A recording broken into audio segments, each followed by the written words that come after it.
ఓ కనులను తాకే ఓ కల చూపే నిన్నిలా నన్నే మార్చెనా నువ్వయ్యేలా ఓ మనసును లాగే మాయలా వేసే ఓవలా నీ నవ్వులే నేడిలా ఓ ఆయి నీలో ఉన్న నీలోనే ఉన్న నీ ప్రేమే నే కోరుకున్నా నీలో ఉన్న నీ తోడై ఉన్న నిన్నేనే ప్రేమించిన ఓ కనులను తాకే ఓ కలా ఓ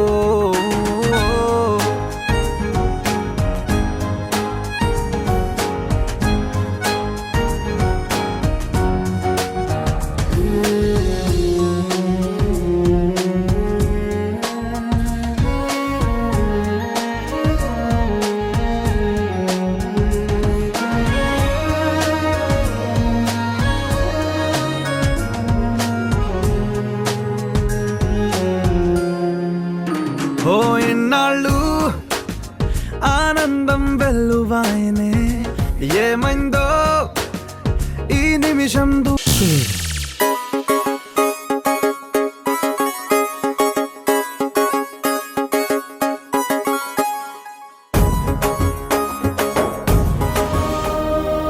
ఏమైంది దేవకి? టాబ్లెట్స్ ఎక్స్పైరీ డేట్ చూస్తున్నానండి. మందులు వేసుకోవటం ఎంత ముఖ్యమో వాటి వ్యాలిడిటీ చూసుకోవడం కూడా అంతే ముఖ్యం కదా. పొద్దున వేసుకున్న మందులే కదా. ఏమో వేసుకునే ముందు ఒకసారి చూసుకుంటే మంచిది కదండి. ఎక్స్పైరీ కాలేదు, వేసుకోండి. మందుల్ని చూసిన ప్రతిసారి మేడంకి నా వల్ల జరిగిన పొరపాటే గుర్తొస్తుంది. నా మీద కోపం పెరుగుతూనే ఉంటుంది. అయినా మెడికల్ షాప్ వాడు ఎక్స్పైర్ అయిన టాబ్లెట్స్ ఇచ్చే అవకాశమే లేదు. మరెక్కడ పొరపాటు జరిగింది?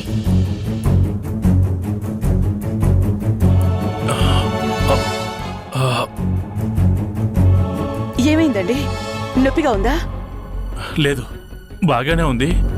కానీ మెట్ల మీద నుంచి పడ్డాక డాక్టర్ వచ్చాడు, ట్రీట్మెంట్ చేశాడు.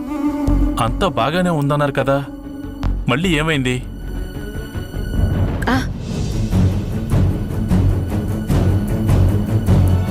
ఏం కాలేదండి. తల మీద బాగా దెబ్బ తగిలింది కదా, దాని ఎఫెక్ట్ అంతే. మీరేమీ ఆలోచించకుండా రెస్ట్ తీసుకోండి. నేను వెళ్ళి పాలు తీసుకొస్తాను. అలాగే.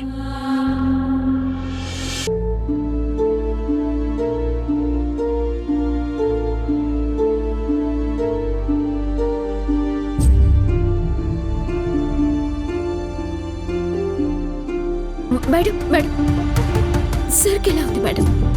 మేడం ప్లీజ్ మేడం, నా మీద ఉన్న కోపం తగ్గకపోతే కొట్టండి. మీ కోపం తీరే వరకు కొట్టండి, పర్వాలేదు మేడం, కొట్టండి మేడం. కానీ మౌనంగా మాత్రం ఉండొద్దు madam. Please madam, please please madam, మీతో మాట్లాడకుండా ఉండలేను మేడం. ప్లీజ్ మేడం, మీరు మాట్లాడకపోతే. ఏమిటే నీ గొడవ? చేసింది చాలదా? ఈ ఇంట్లో ఎవరిని ప్రశాంతంగా ఉండనివ్వవా? బాబుగారు, నేనే తప్పు చేయలేదని మీ అందరికీ తెలుసు. పొరపాటు ఎక్కడ జరిగిందో, ఎలా జరిగిందో నాకు తెలియటం లేదు. మేడం గారిని మాట్లాడమని చెప్పండి. ఎందుకు మాట్లాడాలి? ఏం మాట్లాడాలి?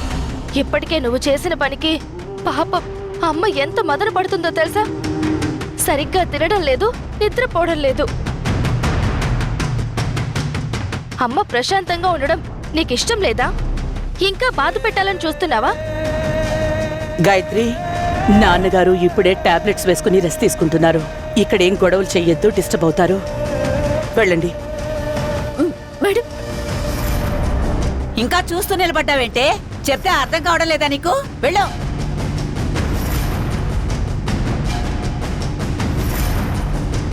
అంతలా అర్థం చేసుకునేదే అయితే అమ్మ చెంప పగలగొట్టాక మళ్ళీ అమ్మ దగ్గరకొచ్చే సాహసం చేసుండేదే కాదు. అసలు ఇలాంటి పని చేసినందుకు మరొకరైతే ఇంట్లో నుంచి బయటికి గెంటేసి ఉండేవాళ్ళు. ఇంకా ఉండనిస్తుంది చూడు, అదే మీ అమ్మ చేస్తున్న తప్పు. పొరపాటు పడుతున్నారు బామ్మగారు. రాధ ఏ తప్పు చేయలేదు కాబట్టే మేడం ఇంకా ఇక్కడ ఉండనిచ్చారు. ఏంటి తప్పు చేయలేదా? పాడైపోయిన మందులిచ్చి నా కొడుకు ప్రాణాలు తీయాలని చూసింది నీ పెళ్ళాం. బామ్మగారు దయచేసి అలా మాట్లాడకండి. రాధ ఎవరికైనా మేలు చేస్తుందే తప్ప కీడు చేయదు. మీరు తప్పుగా అర్థం చేసుకుంటే తను బాధపడుతుంది. నీకు నీ భార్య బాధపడుతుందన్న బాధే తప్ప తను చేసిన తప్పు కనిపించటం లేదు కదా. అది తప్పు కాదు గాయత్రి గారు, పొరపాటు. అది కూడా రాధకి తెలిసి జరిగింది కాదు. ప్రతి చిన్న విషయంలోనూ ఎంతో జాగ్రత్తగా ఉండే రాధ సార్కిచ్చే మందుల విషయంలో అజాగ్రత్తగా ఉంటుందా? ఎందుకు అర్థం చేసుకోవట్లేదు మీరు? ఇలా అర్థం చేసుకునే ఇక్కడ దాకా తెచ్చుకున్నాం. ఏదో మా అదృష్టం బాగుండి నా కొడుకు ఏమీ జరగలేదు కాబట్టి సరిపోయింది. ఏదన్నా జరగరాది ఏదైనా జరుగుంటే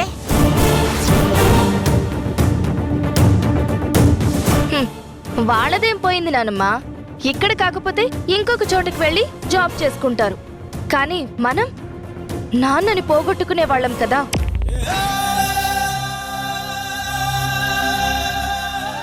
చూడండి, ఇంకా నా కోడలు ఇంట్లో మిమ్మల్ని ఎందుకు ఉండనిస్తుందో నాకైతే అర్థం కావడం లేదు.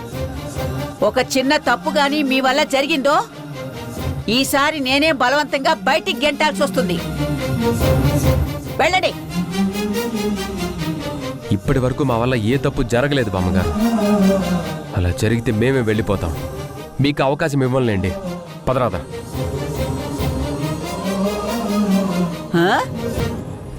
చూసావా చూసావా ఎంత పొగరో. మాటకు మాట సమాధానం ఇస్తున్నాడు.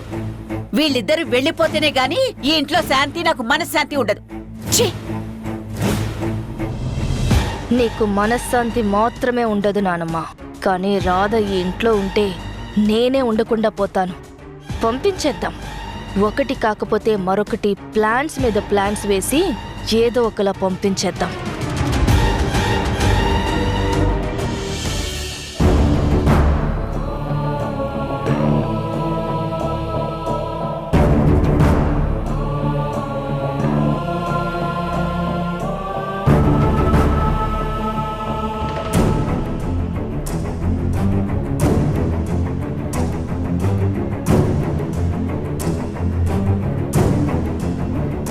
మేడం గారికేమో ఇంకా కోపం పోలేదు.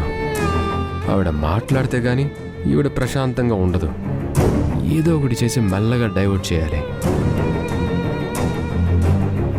రాధా, ఆకలి దంచేస్తుంది. నీకు కూడా ఆకలిగా ఉంది కదా? మొహం చూస్తేనే తెలుస్తుందిలే ఎంత ఆకలిగా ఉన్నావో.